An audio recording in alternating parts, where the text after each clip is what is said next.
جاده یا 40 متریه لآکره 2010 اف پروژه دست بکار بویه لیتانو که اف جاده وکخواه مایه هات نچونه که زور لسر وی رکی هیه خلکی وانگرکان 11 سالن دوی روشا خراب دا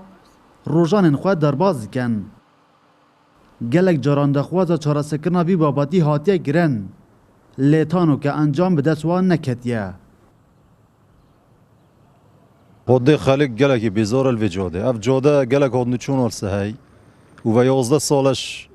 نچه کریه هم حس که نف جاده به تغییر کردن استفاده خرایطی دا اولا ریکش یا دوی ریکه مهمش یعنی نک فرعکه شارعکه 40 متره یعنی اگه به تغییر کردن استفاده خلکی گلکاتی دا سرپرشت پروژه با کرسات نیوز راگهاند او 800 میلیون دینار بو پروژه هاتنه دابین کرن به تنه 300 میلیون دینار وان ورگرتینه چندین ساله لباجربانی اب بابته به هلاویستی مایه سروک باجربانی آکره بو کرسات نیوز آشکرا دکت بلندر پروژه کمتر خم بوه لی تمام نکرنا عبه جاده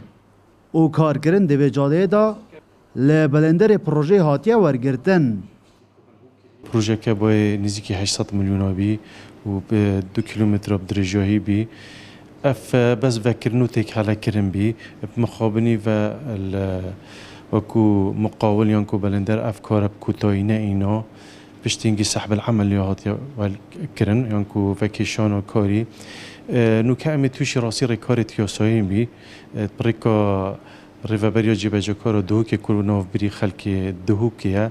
بتيفيا افكار بيتا تمام كرن لسر اركي بلندره جاده یا 40 متری لنوا چندین گرکن سنتر آکری دا درباز بیتن درجه وی جی زیتتری 2 کیلومترانه و بکوش به نزدیک 800 میلیون دیناران اب پروژه لوی دمی دست بکار ببو 11 سال درباز بون بسر دانانا بره بناغه جاده 40 متری سنتر باجر آکری